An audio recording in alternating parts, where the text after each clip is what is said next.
Hi, I'm Nancy Puder with Seacoast Seniors and also Realtor at Keller Williams.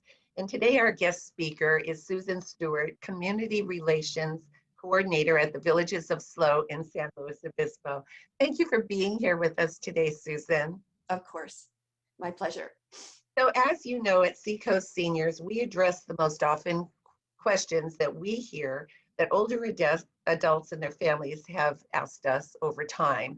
And I think you agree that you hear these same questions too. So we're going to ask you a few questions and see if we can shed some light on the subject of when is the right time to move to a senior community. Really good question. Yeah. So I get a lot of answers in my work. And what I hear most often is that people come to community living because their houses have become too large to take care of. It feels overwhelming. There's too much, even if they aren't doing all the yard work, they still have to coordinate its care, and it starts to feel really overwhelming. So that's the first thing to kind of look at. You know, how is living at your home feeling to you? Is it feeling too big and unwieldy? Is there too much responsibility with all the roof repairs and everything that goes along with home ownership? There comes a point in time where you just sort of say, gosh, I really wish I could let go of all that. The other thing that a lot of people tell me is that it starts to feel unsafe. Maybe they live in a 2-story or a 3-story home, or maybe there's lots of stairs or a steep driveway up to the front door even.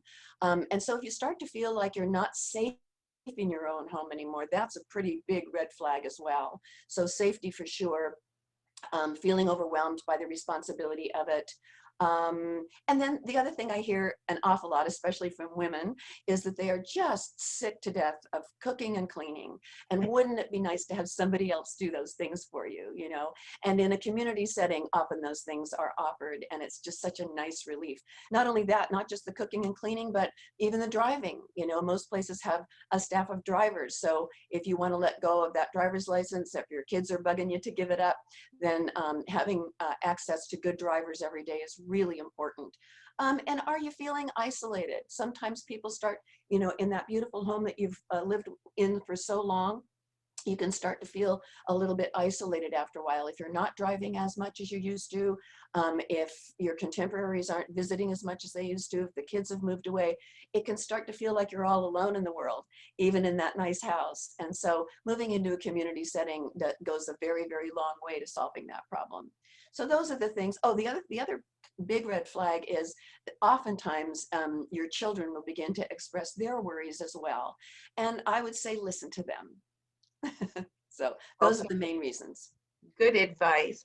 Well, I know one thing that I hear a lot, and I think you do too, because we've talked about this before, is a lot of people will say, yes, I love the idea of an active adult living community, but I don't need it yet.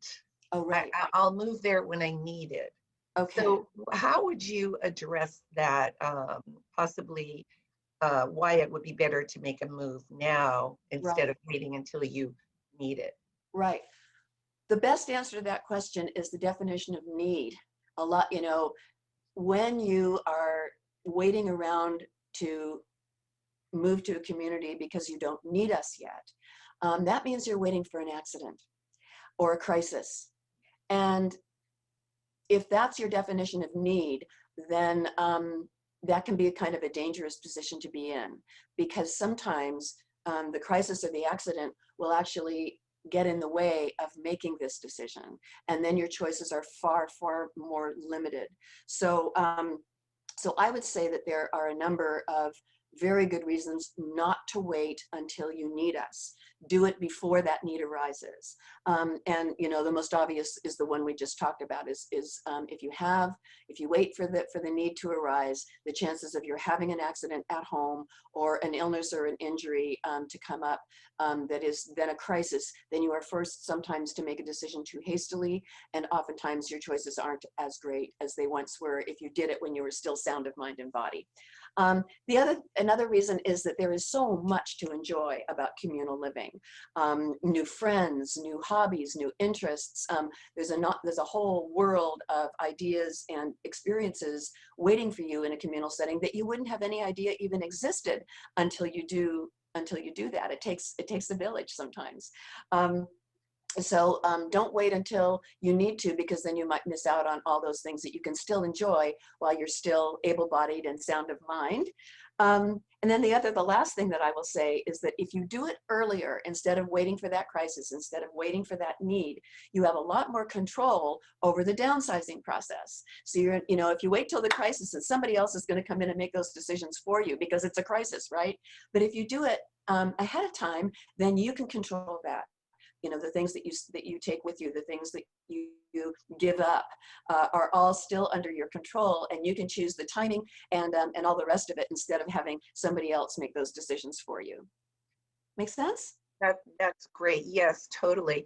So, Seacoast Seniors is all about helping people to make knowledge-driven decisions as opposed to crises-driven decisions. So you nailed it in that answer, because you brought those words up several times. And unfortunately, that is what we see most of the time, is someone calls because they're in crisis mode. And right. And what a lot of people don't realize, what I've found, is that their living options are going to be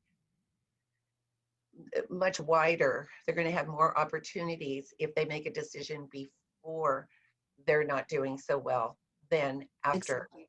They're not doing so well, and it could affect even their ability to be able to get into a community. Oh, if absolutely. they're already in that state. Whereas if they are and they're already living, if they're go into an active community where they're already healthy and ambulatory, no one's going to just boot them out if they have a crisis.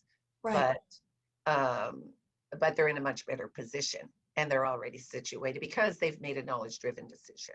Exactly. So important. Yeah. Right. Really good. Right. So I love it when people come through my doors and they say to me, we're just planning for the future. And I think that's great. In other words, they kind of want to warn me that they're not ready to move tomorrow, but they're doing their homework and visiting the community ahead of time. And I just want to get on my chair and cheer for them, because that's exactly the right thing to do. Do your homework ahead of time. Visit communities ahead of time. Right. Before the crisis. Right. For it to be in need. Yeah. And so, Susan, what would you say are the questions that you get asked most often when people are, and what questions would you recommend that people ask, whether they're applying at the Villages of SLO or anywhere else? What are some important questions that people should ask? Okay, so I think first and foremost, and these are the questions that I would recommend people ask. They're not always the questions I get, but I would start with investigating the community itself. Who owns the buildings? What's the history? How long have they been around? What's the reputation like? All these things are discoverable, by the way, mostly online, but you can do it by asking questions. You can do your own research. Are they is the company on solid ground financially? What kinds of care are they licensed to provide? Those kinds of things. So research the community first and ask about ownership and reputation. Also, what kind of a community is it? There's all kinds of titles and labels for these different senior communities. Is it a continuing care retirement community? Is it a 3-level care community where maybe one of those elements might be missing? Is it a small board and care? Is it one of those little tract homes with several bedrooms in it? There are all kinds of different senior living communities, and it's a good idea to find out what designation they have. So that would be another thing. And then what is required? Are you month to month? Do you have to sign a long lease? Is there a heavy buy-in fee? Those kinds of things. So it's good to understand what the financial structure is.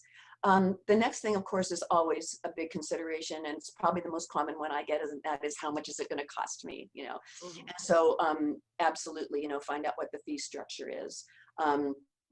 What is the entrance fee? What's the community fee? What are the monthly fees after that? Are there any extra fees that I'm not seeing in black and white? Those kinds of things. What services are covered? What services are not covered? That's also a good question to ask. and those kinds of things. And then the other thing is, what are the amenities like? What are the dining choices like? What are the hours flexible, or are they very rigid? Are there lots of choices on the menus? Will you make accommodation for special diets? Those kinds of things. So check out the dining choices for sure, because when you're paying for food, you want to be sure that it's going to be in line with what you're expecting.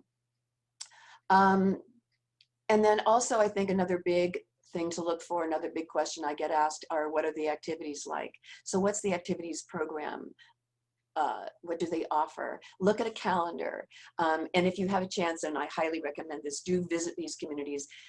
Get a feel for how it feels to be in the building. And if you can see activities going on, what does that look like? You know, are the people active and engaged? Are they interested in what's going on? So activities are a big element of these communities. You want to find out about transportation services. So sometimes communities will offer transportation services, but only within a very narrow time frame. Other communities have transportation all day, every day. So find out what that really means. Transportation means different things in different communities. Some offer a very rich and frequent, almost one-on-one service, and other places offer something a little bit more limited than that. So do ask about transportation.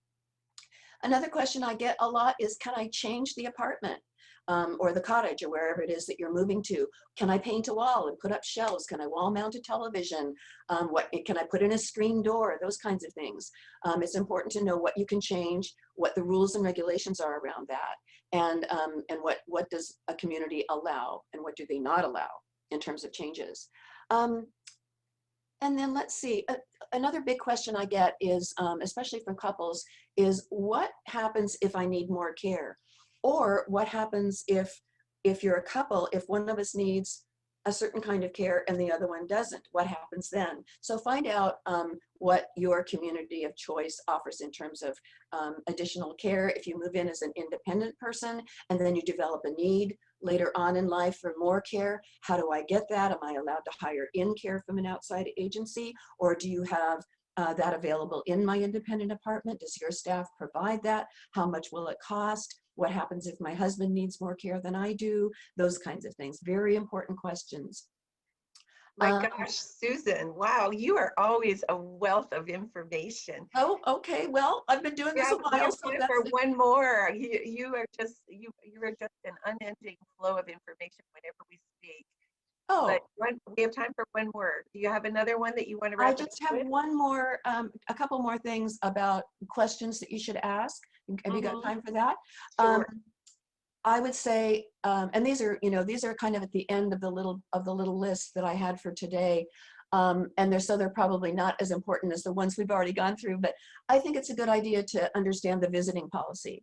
Especially during this last year, we changed our rules and regulations around visiting a number of times to accommodate COVID. And so find out what the visiting policy is. And also, if they have a handbook for the community, try to get a hold of a handbook, because that will tell you a lot. And will there be annual rent increases? That's a question I get a lot, and it is a very important question for planning for the future, because if you're going to have annual rent increases, you need to build that into your financial plan. So those were the last two. That is excellent. As many of you know, Susan has been a guest speaker at our in-person seminars, and she always knocks it out of the park. Oh. Susan, I want to thank you for being here today. Of course. And thank all of you who were watching this video. And of course, if we can help you with a move that you might have coming up, please give us a call. Thank you very much, Nancy, for having me. Thank you, Susan.